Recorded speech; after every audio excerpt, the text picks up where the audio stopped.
Hi guys, my name is Courtney Wells and I'm your ultimate hype girl. I'm here with Kat and Karissa Strain, the Strain sisters. Really excited to be here with you guys. So thank you for inviting me to your artist loft. Thanks for coming. Beautiful.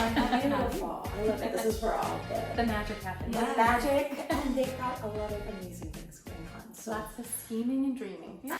Let me know exactly who the sister Strains are. Well, we wear many hats. I guess primarily we consider ourselves artists. We are poets, we are writers, we are actresses, and we are lyricists, yes, and filmmakers. Essentially, we love to write, produce, and direct our own stories and share them with the world. I love that.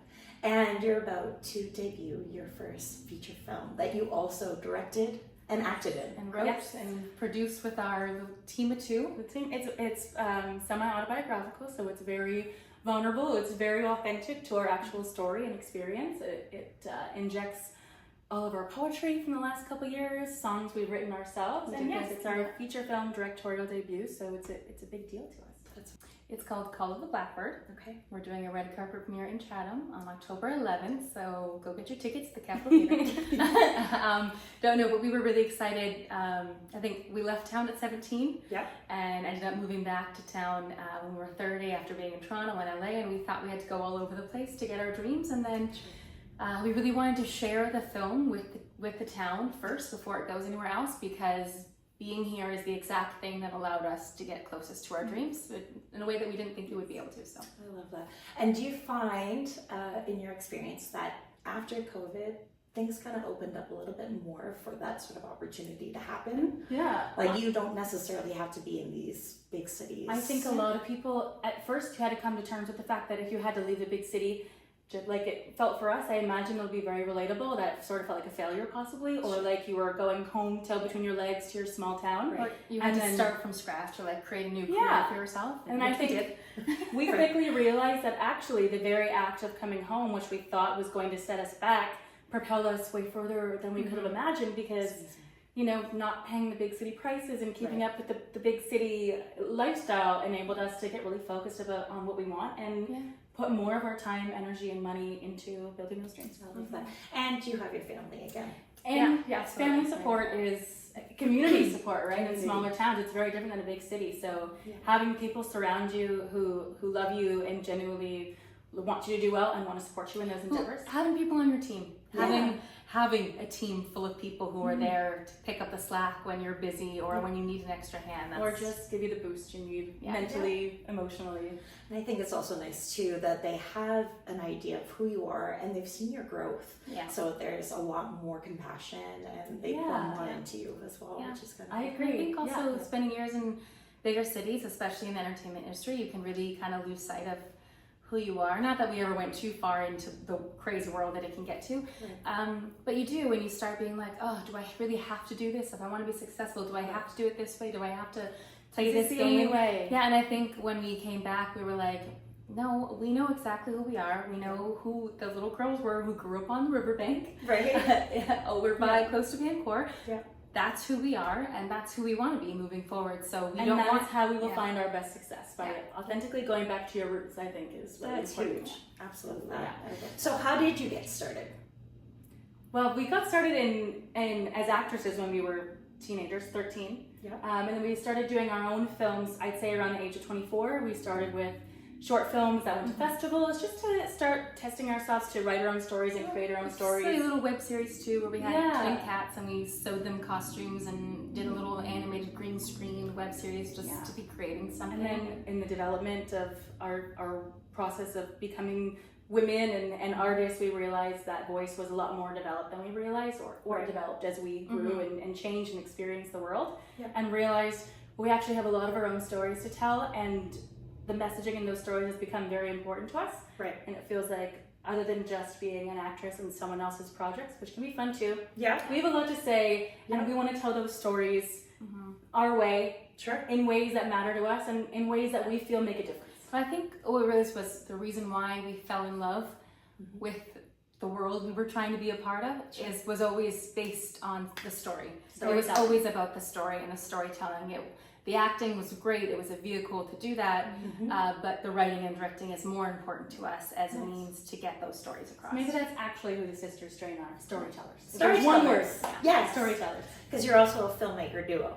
Yeah. And you also get to collaborate with people in your productions and open up a space for females or different people that maybe don't get the opportunity. Yeah. So first, I think locally, when we opened ourselves up to making a film here, we discovered so many local talented artists that were here that we weren't aware of, that we've been able to build relationships with and do wonderful work with, and build those little communities right here in our hometown, which we never would have imagined. Yeah. And then beyond that, for us, what's very important with our film company and every project we do is to make sure that we are hiring women in as many key roles behind camera as possible, because if we don't actively try to change the statistic, it never changes, and we are just reiterating the pattern that we hate to see. And it is a statistic. It's not just our thoughts or feelings or experience. It's research that we've avidly looked into and read the studies, and the numbers of females, the number of white females, but then also Indigenous females, Black females. It goes drastically down as you progress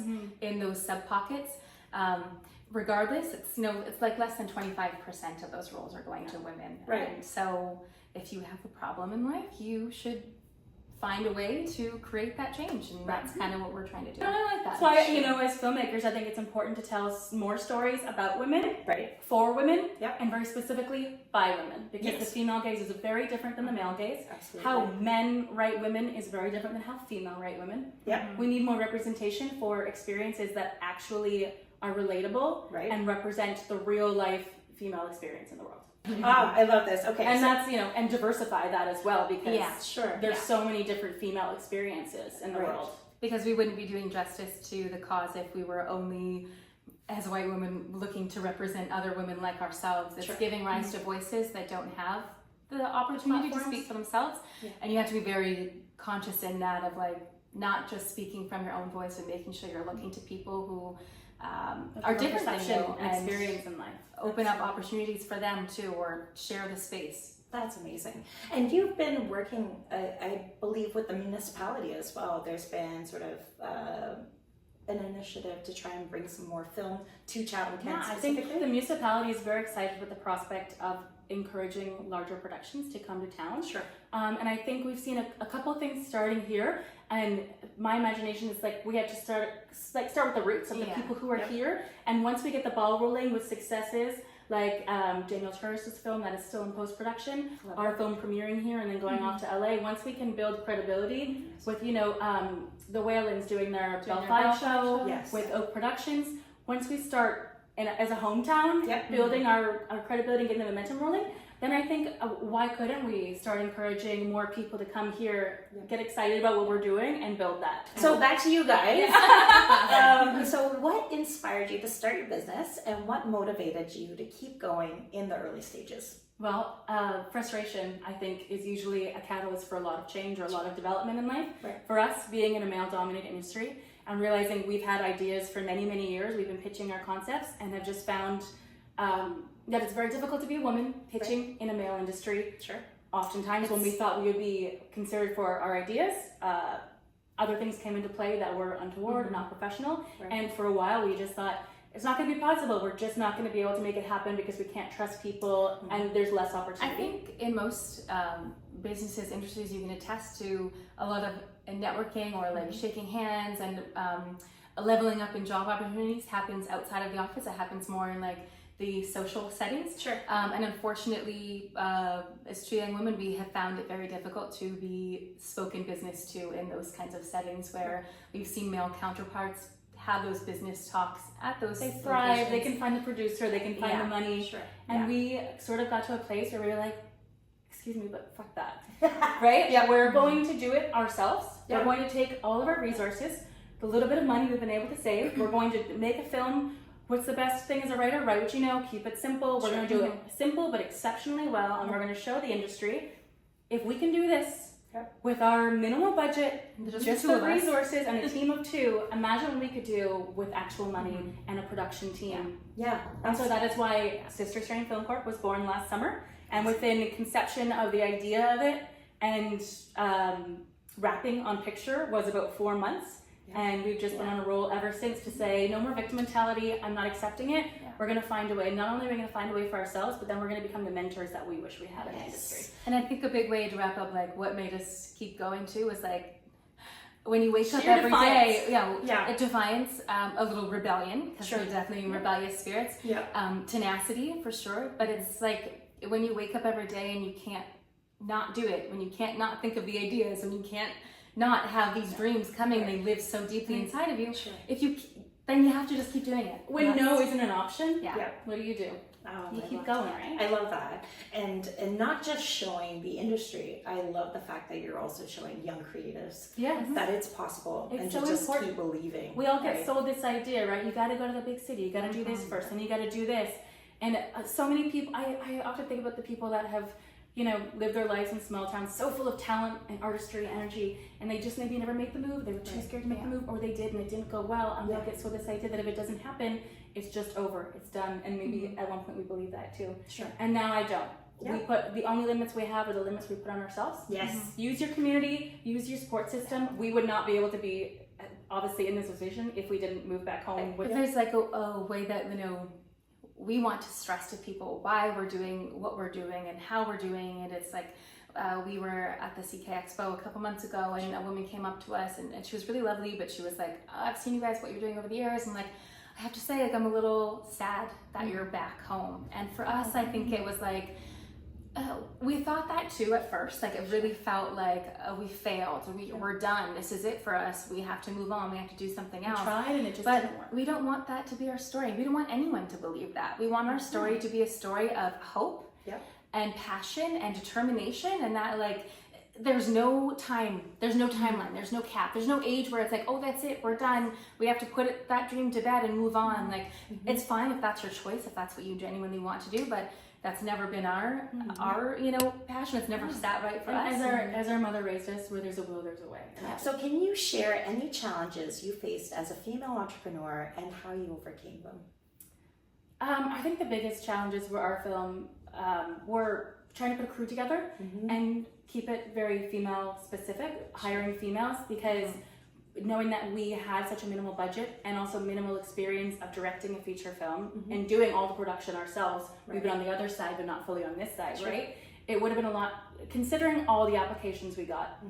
We got a ton of males with resumes, down to my elbow, and they all have their equipment and they are so experienced. It would have been very easy for me to say, of course I would just choose that. That's simple. And then I thought, if I'm doing that, we had 3 women. Their resumes were much smaller. They didn't come with their equipment, but they had this passion and drive. And I thought, if we don't choose them, we are again reiterating the statistic and denying those women an opportunity to build their resume. So for us, it meant more work. It meant renting equipment that cost more money, and struggling a little bit more to figure out how we manage the team on our own without someone who does have the experience and housing the cinematographer in our home with us. Because we couldn't afford to put anyone up, but we couldn't find someone local, and so we had to do it that way. So so it was a challenge, but not as something we couldn't get past. More so, just it really brought to our attention that, like, you have to walk what you're talking. Right. So what personal traits do you think have been key to your success as a business owner or in your film career? I think one of the biggest ones that we learned when we were directing is to be solution oriented. There's always going to be problems that arise. There's always going to be fires to put out, and we talked amongst each other before we got into it, and we're like, keep our sister bickering off the set. That's unprofessional. That can't be there. You guys bicker? And as a woman, it's very hard to be taken seriously in leadership positions sometimes too. So it was like, there's no room for that. You have to present a front that shows that you are calm and cool and you know what to do and you know how to run a show. But you also have to be firm and clear. Firm with your boundaries, because people will take advantage of them if you're too kind. And that's something we learned. We had it happen too by a couple people. So focusing on the solution rather than the problem, being optimistic. I think we're both just natural dreamers. So I think that really helps one to keep ideas flowing in our company. But it happened on set, and then we took it into our lives too. It's like a problem arises. Yes, let it settle for a minute.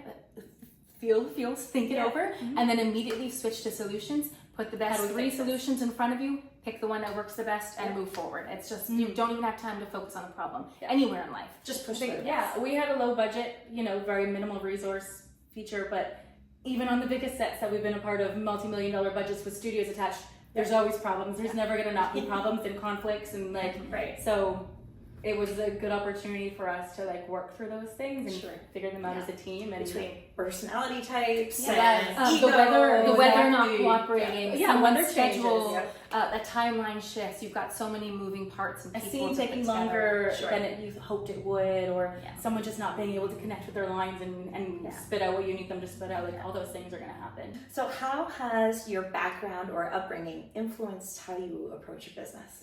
Well, I think specifically in filmmaking, because we've been on low budget indie sets, we've also been on, again, outrageously large budget studio films, and we've been very attentive on those sets as actresses. We've been able to see how everything moves together, what works, what doesn't, what things make for a really nice environment, and what things really subtract from the environment. So we were able to take all those things we've learned in our 20 years in the industry and say, okay, let's be very clear on how we want a Sister Strain Film Corp set to run. And we were very specific about this. Number one thing, respect, which is a two-way street. Always respect and check egos at the door. We were very specific about meeting with people before hiring.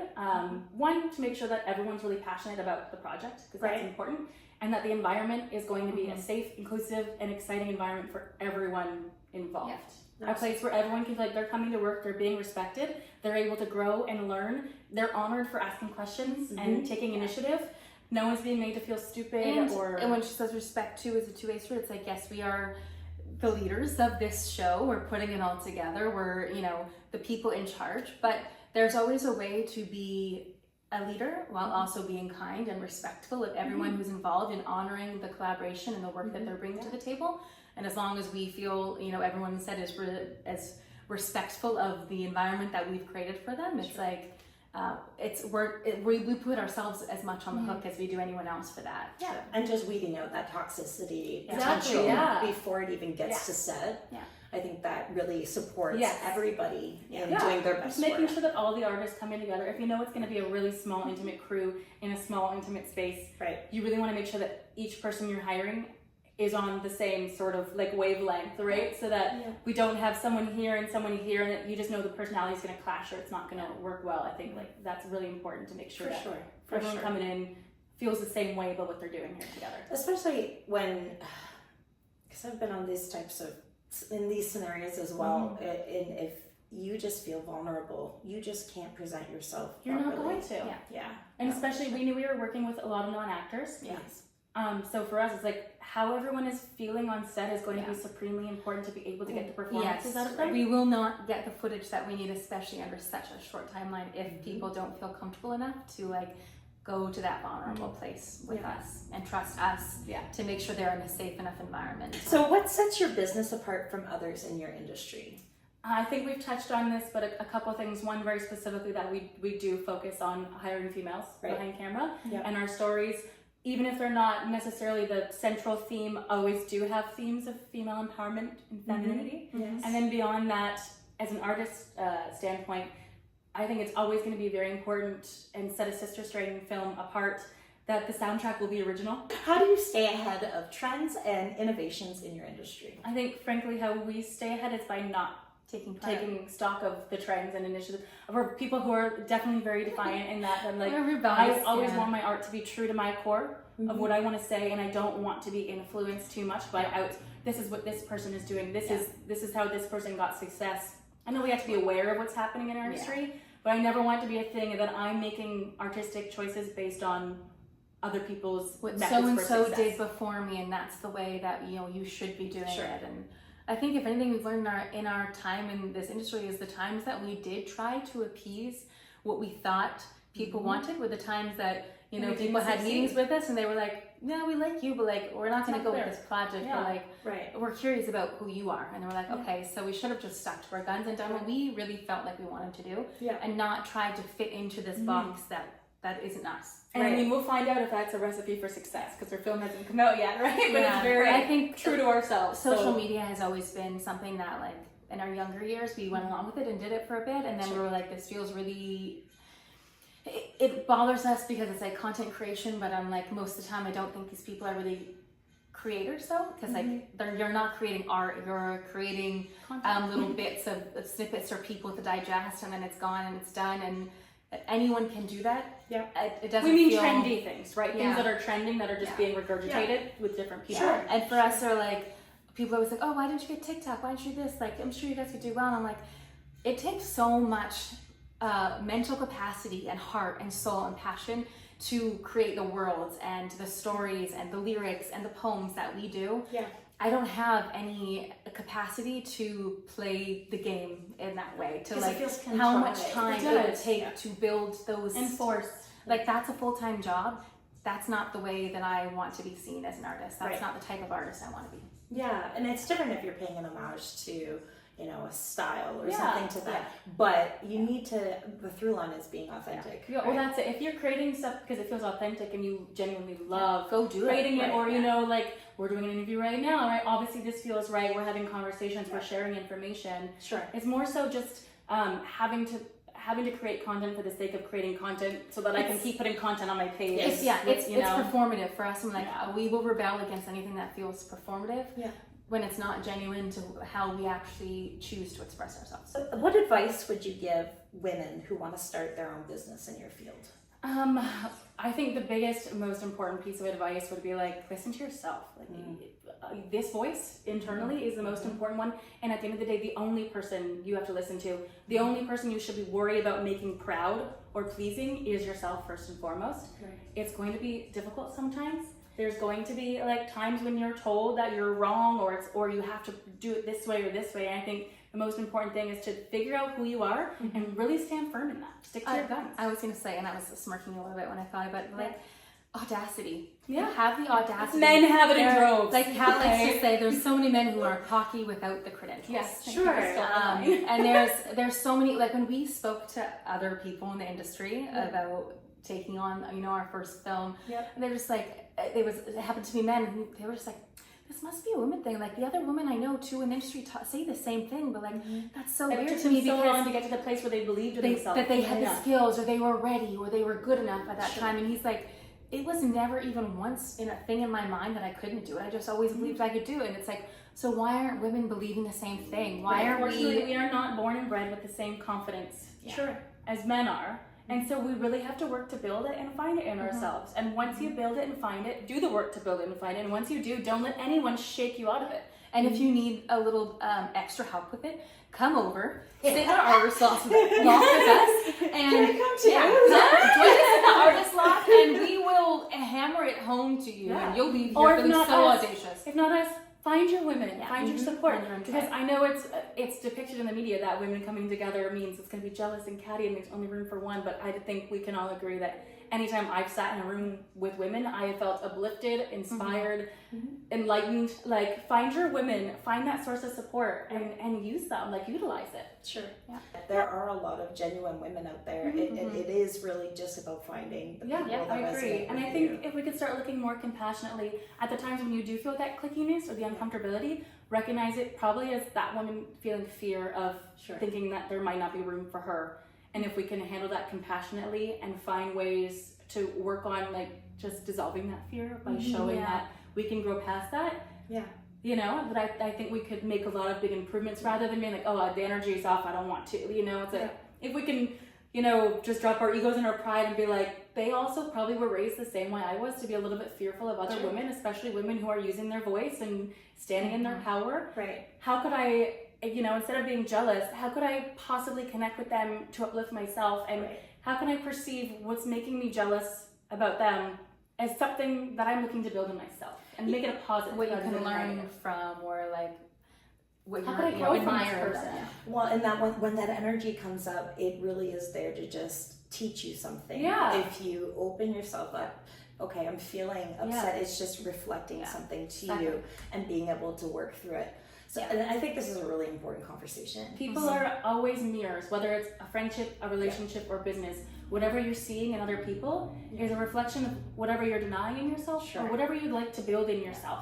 And that's why it's like irking you a little bit. Kind of like to call it like driftwood.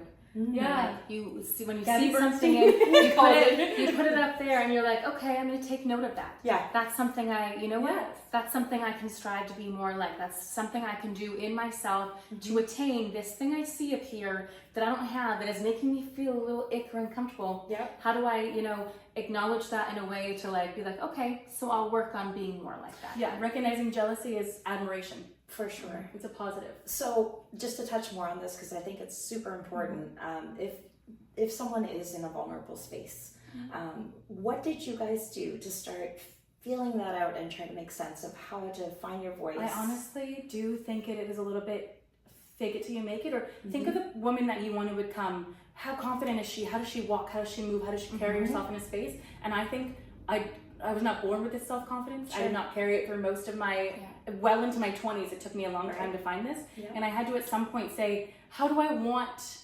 to exist in the world? And how can I sort of like play that part until it feels honest and full in my body? How can I play it confidence until I can build it? You have to practice. And it's a big thing that we do, which, when you say it out, it sounds cliche, but just like, there you have two choices in life. Everything comes down to two choices. There's fear and there's love. Right. All the other umbrellas of feelings or emotions, they all stem under from one those two things. Yeah. You have full power over whether you sit in fear and allow that to control your outcomes, or whether you choose to always stay in love, even if it's hard, even if it's uncomfortable, even if you're feeling, ick or all the things. That's like, if you still just try really hard, the one thing that you can do is to just stay under the umbrella of love and try your damnedest to like find the love, see the compassion, see the goodness, choose it to keep that feeling in you. Like, I think you'll watch a lot of relationships and dynamics. And I think the change biggest around thing is putting that love towards yourself first, Yeah. right? Because that is where the confidence comes from. That is how we build ourselves.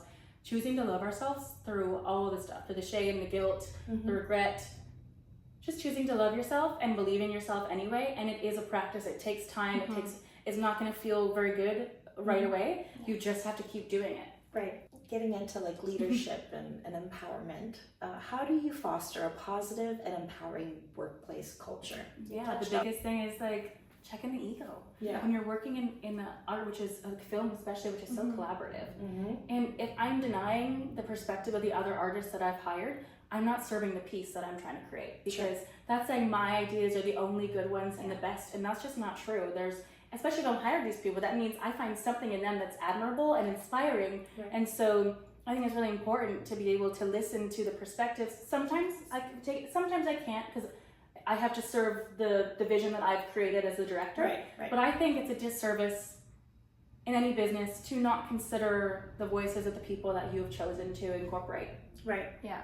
In your work. And like, leadership is an honor. I think people abuse that honor a lot. I think they take it as like, no, it's me, I'm the best, I'm right, everything, like my choice is always the one that's going to be right.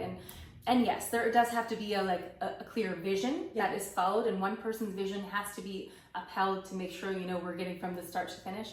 But it is an honor to be at the top of a team and to have these people, their thoughts and ideas accessible Everyone's to you, there to bring your vision to life. It's a corroborate. beautiful thing. Yeah, and don't abuse that power or allow it to become something that it was never intended to be. So if you're being a jerk, you're opening up the door and saying, hey, it's okay for everyone to be jerks. Let's all be jerks now. That's how we're going to communicate with Work's each other. not going to get done. It's It's not going to get done well. It's with any relationship, right? Like a partnership, a mother-daughter relationship, a mother-child relationship. It's like, you set that tone of like, if I act this way to you, you're allowed to act it back to me. And what should it be? It should be, if I'm loving and compassionate towards you, you'll be loving and compassionate back towards me.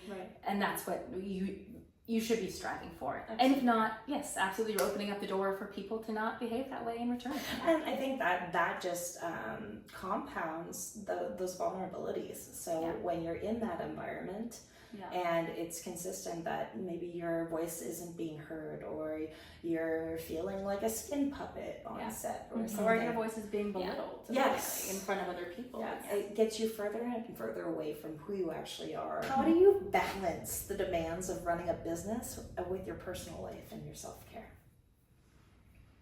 Or do you? I mean, that's well, I mean, from last May to August, when Yeah. we were, from conception again to picture wrap, Sure. I don't know that our balance was very good. It was very high stress time. It was very challenging. I think taking that experience, going to the next ones, we will not be able to do it as a team of two again. Yeah. That's just not a way that we'll be able to continue. It was good for the first one. Now It's not sustainable to do it just the We'll two need of us. we'll need a production team. We'll need more funds. We'll need more people helping us. We'll need to be able to delegate and not do everything and have all the control ourselves. Right. Because your health is important, and Absolutely. I know I actually ended up in the hospital after our last film because I didn't value my health and I didn't prioritize it. Sure. I mean, we are women in our 30s who don't have husbands or children, so that's an experience where we're going to be a little different than a lot of women that might be watching this or we're speaking to of the balance of work life. I mean, I think that this day and age it's very challenging for women who are still kind of the leader, like still doing the majority of the unpaid labor in households while balancing that with their work, and there has to be multiple incomes. So whether it's passion projects or the job you have to go to every day to make sure that your whole house can thrive.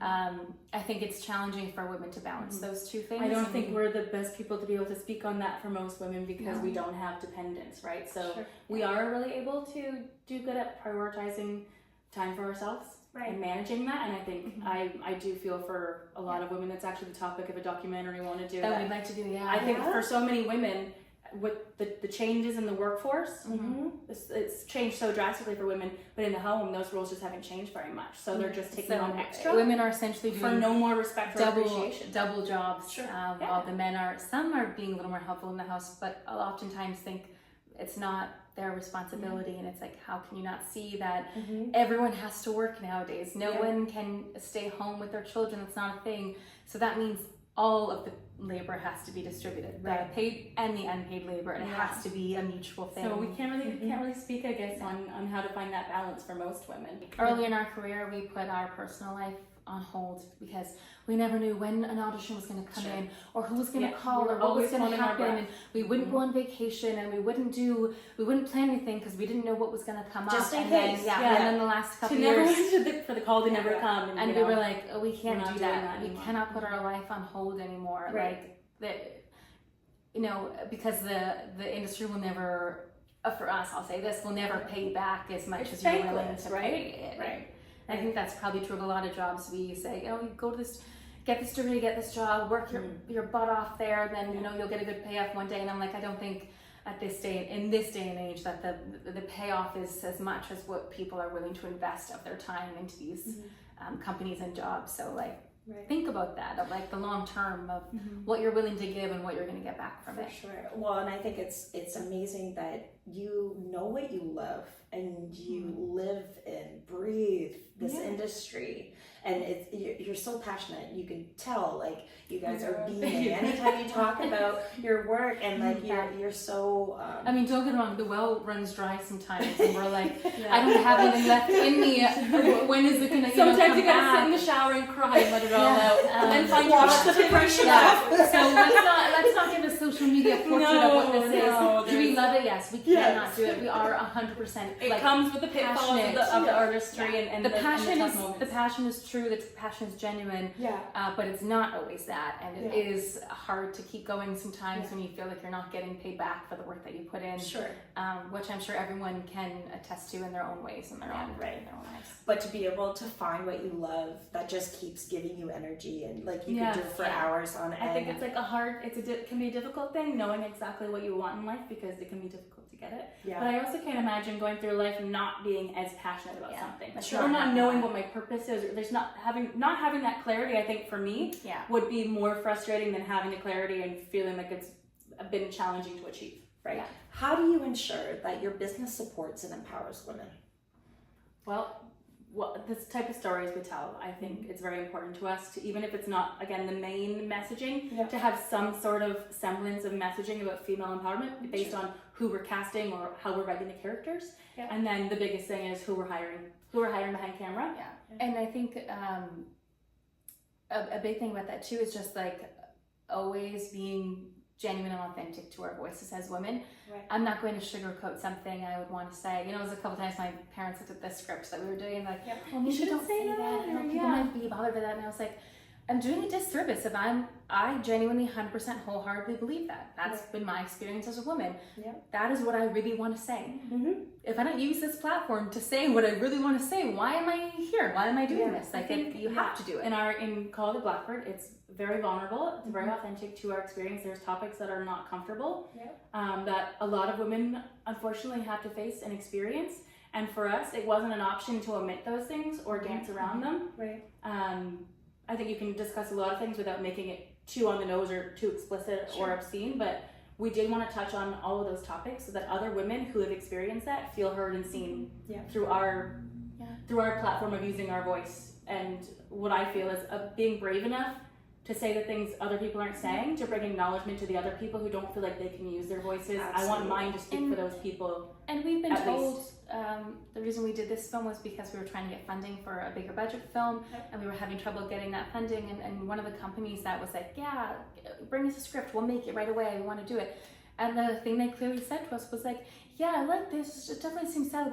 Take those themes out though. We don't want that. And we were like, there's no point in making the film. I'll take this story to the grave with me before I sell its soul to the devil. I don't want to make it unless I'm talking about those themes or I'm bringing that to the viewer's attention. If I'm not saying something, then I'm not saying anything. So why am I making art? And some people make films for entertainment. You know, it's all great. For us, it's like, I want it to be entertaining, but I also want to make art that makes a difference. So it's important that I'm speaking on something. We're big like underdog advocates. I'll never quiet myself in order to like make someone else feel comfortable, because I did that way too many times in my 20s as a woman. I didn't say anything when I really wanted to say something because I was too afraid of the repercussions or the backlash or making someone else feel embarrassed or uncomfortable when they deserve to feel embarrassed or uncomfortable. And I'll never do that again in my life. Yeah, absolutely. I don't deserve to carry the embarrassment. I don't have to do the thing. I'm not taking that and bearing and carrying it around my shoulders for years and being upset about it. Like, that was your choice. You deal with the embarrassment. And I think when you're approaching those situations with tact, right? I think that there's teachable moments in those circumstances, right? So to be able to articulate yourself and then come from a place of love and compassion, even if you're like a little upset about the situation. But as we've said before, you can't shame people into changing. The second someone feels shame, they're going to shut down. The concept is, how can I use my voice to share the messaging without beating someone over the head or making them feel small or judged? How can I share in a way that is digestible, in a way that encourages people to expand their perception and the way they think and see the world, in a way that's like, oh, okay, that's interesting, I'm going to take that and chew on it. Not, okay, we get it already, I'm a terrible person because I don't think that, right? No one wants to feel that way. Absolutely. So what strategies have worked best for marketing your business and growing your brand? Being clear on our voices, being clear as women, knowing exactly what we want, what our intentions are, the types of stories that we want to tell, the types of sets we want to run, the types of people we want to collaborate with, and those relationships that we want to forge right off the bat, and also how we want to carry on with them in the future. Being extremely clear on exactly what it is that our intentions are and what we're asking of other people when they join our People can't understand who we are and what we want if we don't first have a clear idea of who we are and what we want. As actresses for years in our 20s, I know we got the feedback often from different coaches we work with of like, you're a chameleon, it's great, you can do anything, but like, who are you? What do you want? Or other people being like, I think you guys are really cool and there's a lot of ideas, but like, I can't really place you. I don't really know what your voice is. what to do with us. And it took us a while, and that's because in the 20s we weren't clear about our voices, right? So we all take our process of getting there. Now we really know that, and because we're so clear, I do believe that we're going to see a shift in the art that we're putting out and how we're being perceived. Because we have that clarity that other people who align with that will be very drawn to the same things. And I think it's not only aligning people, but also it will deter the wrong types of people from collaborating with us. Our work is so clear on exactly who we are and what our intentions are and what types of stories we want to tell, that if someone watches it, they'll know right off the bat if it's not for them, and they'll move along. They'll know if it is for them, and they'll come to us wanting to be a part of what it is that we're doing. There's no gray area. I don't think there will be. We've left no room for doubt with the projects. With our film especially, we were like very clear, anyone who sees this film, I want it to be so clear their idea of who the Sister Strain are. There's no room for doubt about who we are, what we want. It's like it's very clear. Our heart, our soul, our passion, everything that makes us us is in that movie. I can't wait. There's a couple scenes in your trailer that I'm just like, I know exactly what this is, and I can't wait. I can't wait to see it. So again, just a reminder, your premiere is going to be where? At the Capitol Theater on Friday, October 11th. Yeah. Film starts at 7:30. We'll be showing a little teaser for our next project as well, which is a comedy. Lots of local talent involved in that one, so we'll be looking forward to showcasing it. For the $20 VIP tickets include admission to the after party. We've got a band, some snacks, mingle with the cast and crew. We have a band. Yeah, this lovely lady right here. We were so lucky. We were lucky enough to snag her for the night, and it wasn't easy. It wasn't easy to get this lady. We had to work together. Yeah. But we encourage everyone to come. It's not like there's no private function. It's open to everyone. We kept the tickets low because we want all of Chatham to come and celebrate what Chatham is doing. We want to celebrate this film in the city that inspired us. And the first red carpet premiere. I know. You get to walk the red carpet, dress up if you'd like. So cool. So how does your business give back to the community or support social causes? We realized a couple years ago, and we were starting to get a lot more into feminist themes and do a little more research for our docu-series, and things that really bother us as women. And we were like, oh yes, we want to make changes. We want to see women do things a little differently, or we want to see women feel different. And then we were like, okay, well, it's not enough for us just to share stories in our art. Like, we have to do more for that. And also, where does it start? It starts with the young women. It starts with young ladies and building that confidence. If we taught young women from a young age to naturally be empowered and have that confidence, we wouldn't have to be empowering women. Yes. Right? Because they would already carry that. So we thought, how can we use what we do and what we have, the skills we have, to start trying to affect change in young women? And the biggest thing we found is, in our 20s, we both stumbled into boxing, which we found to be very empowering as a woman. That sense of inner fire and strength and confidence. Sure.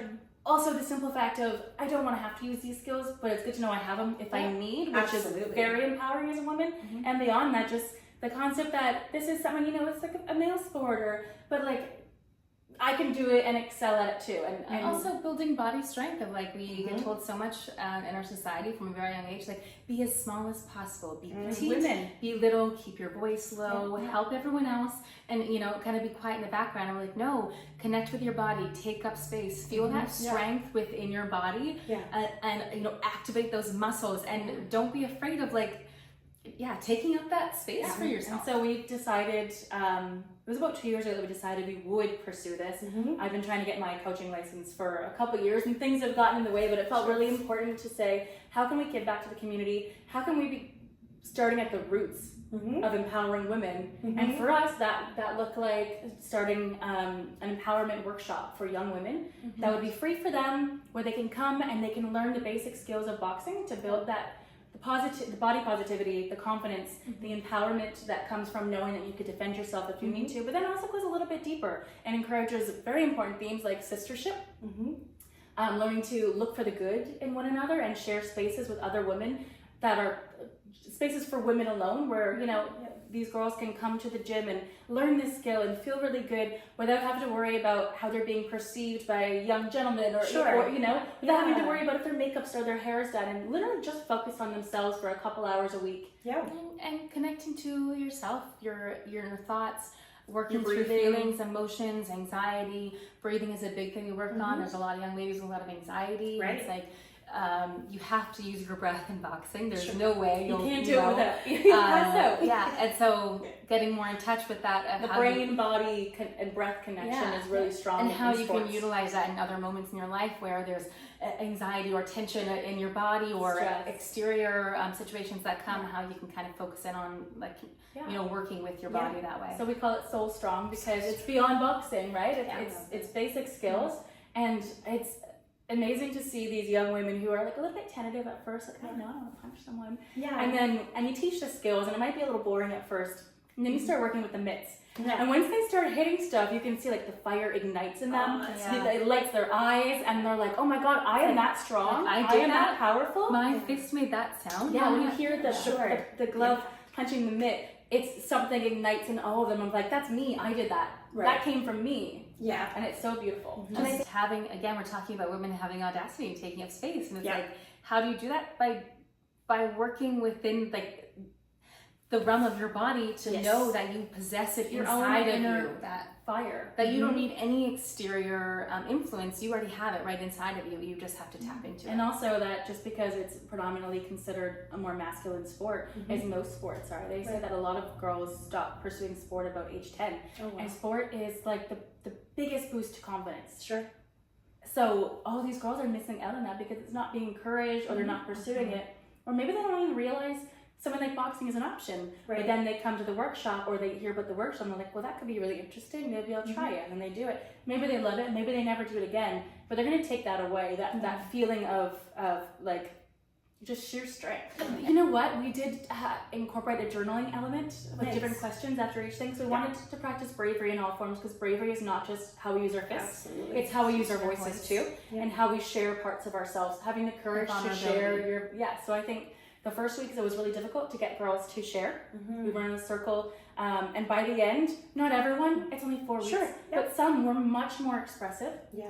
much more apt to get involved. One of the first things we encouraged at the end of every session was, I want each individual to give a compliment to themselves and a compliment to one of their sisters, because women are not taught to compliment ourselves. We're not taught to look for the good in ourselves, and therefore we don't look for the good in other women. So again, that's a practice we have to build. Yeah. And I think the first times it was really uncomfortable for them to compliment themselves, absolutely, but also compliment somebody else. And by the end of it, it started flowing a lot easier. Yeah. They started looking for it. They started celebrating it. So one way is doing that in our community now, and figuring out how we can kind of afford to offer these programs and give these services to these young ladies. And then the other one, and what we do is just trying to be the mentors that we wish we had, that we don't, of like trying for years to find women in our industry to learn from, where sexuality didn't come into play, and we couldn't find them. People we could trust in the industry to learn and grow from without having to worry about anything. And so, a big thing to us is like, no matter what we're doing, no matter how busy we get, no matter where it leads us, we will never shut the door for like that mentorship. That's every project we've done, we've had multiple university students who reach out to us and wanted to volunteer, or just come out and experience and build that credential on their resume. That is pretty difficult to find, especially in bigger cities like Toronto. Sure. And that's, not only is it great for them, but it's also really cool for us to be like, what are younger artists, what's going through their mind, how do they see the world, what sort of things do they have to offer? Like I said, if you see issues in the world that you're bothered by, it's like it's your duty to step up to the plate and be a part of the change. And I think too many people like to complain or be upset by things, but then they're not willing to stick to their guns and do something about it, or they don't use their voice, or outside the line. They step back and don't say anything because they don't want to rock the boat or make things uncomfortable. And I hope that we're showing that there's very loving and compassionate ways to be change makers and to open doors for it, and to stick to your scruples and be like, no, sometimes it's more difficult. Sometimes it means I'm not going to make as much money up front. Sometimes it means it's going to take me 10 extra years to get where I want to go. And I'll get told a handful of times, you're doing it wrong, it's not going to happen. But it's not. If it's impossible for one person, doesn't mean it's impossible for you. I think that it's still genuine, right? Yeah. I think that shows through in the end. Yeah, absolutely. So are there any collaborations with other women-led businesses or organizations that have inspired you? Well, I think what you're doing right now is great. Well, it's like a ladies' night, which is the perfect night, because you're going to have women present, women who are genuinely there to bond with other women, and then to bring in women business or female-run businesses as well to introduce these women. It's just like, it's bond building, it's inspiring and empowering, and we just don't get many platforms like that. And it does take women like yourself utilizing a platform that you've been given to pursue your art, to then say, but how can I pay it forward and bring other women to the table? And what we need, when women get to the table, whatever table it is, to keep inviting other women. Yes.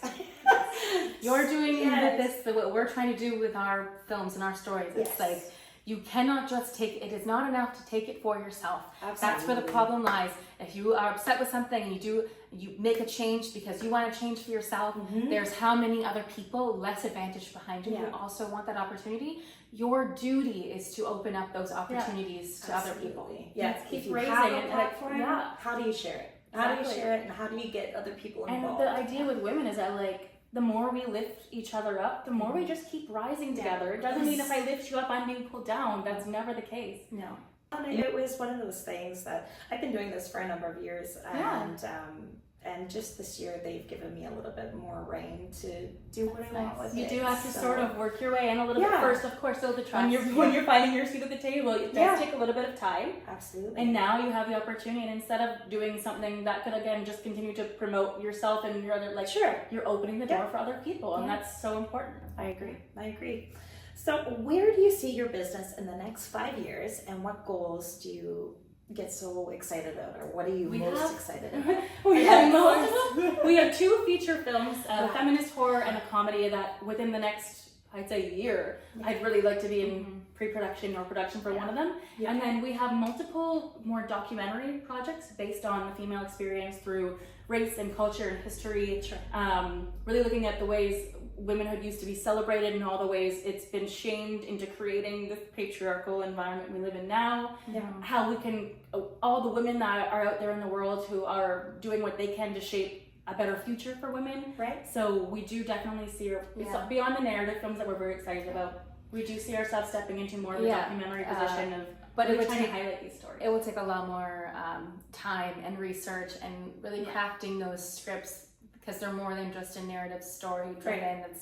It's more we're going through race, religion, time. Like, it's a lot. So you want to get the facts straight. We can get a couple stories out to get a bit of a platform where people are interested in what we have to say, and then use that to kind of do something that goes a little deeper and tells a broader story. I'm curious too, because you're talking about documentaries, you're talking about horror, you're talking about, we don't like to be put in boxes. Well, and I'm curious because I've also worked in the horror industry. Do you feel that maybe some of where you've come from has led you into this whole transition? I mean, I think we worked a lot in the horror, sci-fi, dark comedy industry, so a lot of people expect that from us. So when we were approached about bringing a film to this certain company, that's what they wanted, and we were like, okay, we'll do that, but we're gonna also add in our own themes. And genre tends to be a more digestible way to insert messaging and social justice angles into what can also be perceived as very entertaining. And you also get more viewership, so you're kind of reaching more people with that type of messaging that typically wouldn't be watching a film with female empowerment themes. And also, even they're getting it, they don't even know. Even when we did this film, like called Blackbird, people thought it was crow related, and they thought it was a horror film because that's what they expect from us. And and that's why it was so important to us to do this film, and why I think it worked out perfectly that we were under the circumstances we were and had to do it very, very authentic, because it gives people a chance to be like, oh, what? I didn't realize they write poetry, or they're big romantics, and they write lyrics. Like, that's who we're we not are. Just many demons for The actors that we bring, they're fun roles, but it's not. We can be that too. We can do whatever we want to do. But it's not who the sisters Strain are, and it's not what you should expect from our films. For that film, and you're just switching it up all the time, which is really awesome. You gotta keep it exciting. I love that.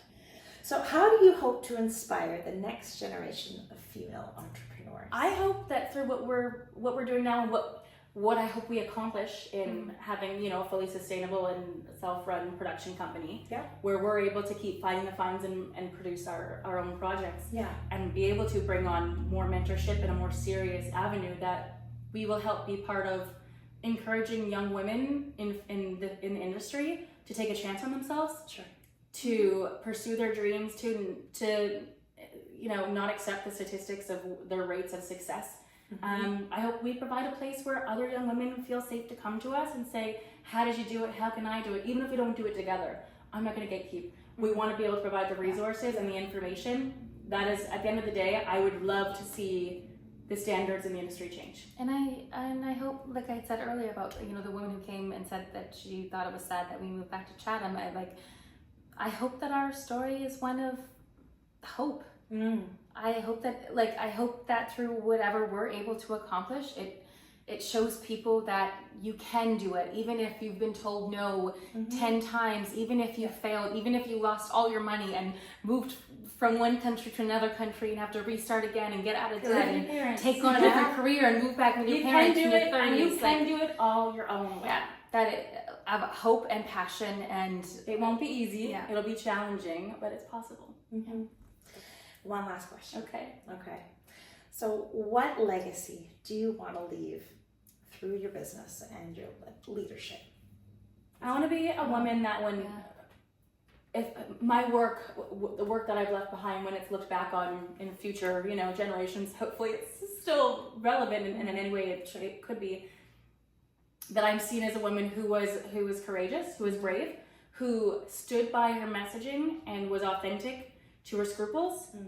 And made changes that she believed in. I was going to say, that makes me feel, I don't know why I felt a little emotional. I felt emotional too. But I was going to say, as a woman in my mid-30s who doesn't at this point have a child, I don't know if that will be in the cards for me. And I hope that our legacy is that we'll make a mark on many young women, even if I don't, carry one myself and pass on my motherhood to her.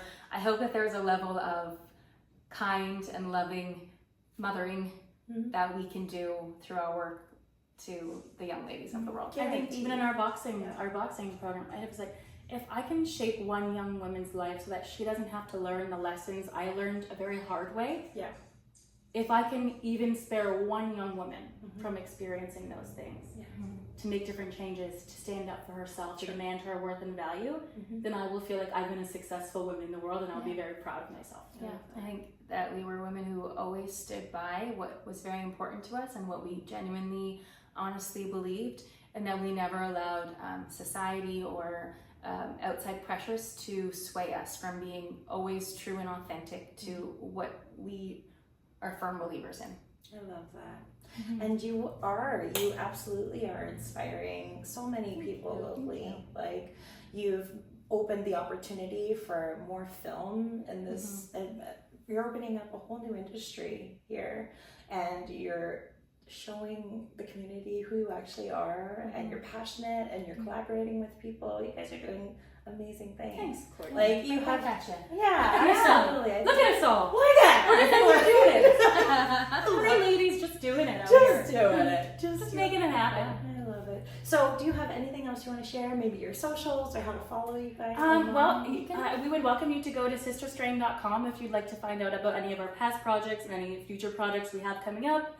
If you're interested in our poetry collections, possibly, they're on there. If you're just like, I want to know more about the Sister Strain, we'd love to have you on there to learn more. Or Instagram at Sister Strain as well, and check us out And there. if you are in the film industry, especially locally, and you want to know how you could possibly involve in our next project, we would love. There's an email on the website. Please send us an email. We want to meet people. We want to know what you're doing, how we can work together. We'd love to. We'd love to meet you. What's the website? What is the website? Sisterstrain.com. Perfect. Yeah. So you guys have heard it. This is the Sister Strain. Thank you so much for spending some time with me. Thanks for coming to our loft. Yeah, I'm so excited. So they're going to be at Match this Wednesday from 5 to 9, September 25th, and they're going to be sharing some stuff about their movie and just getting to know you guys a little bit better. So thank you again for having me. Thank you. And I'll see you guys Wednesday. Okay. Can't wait.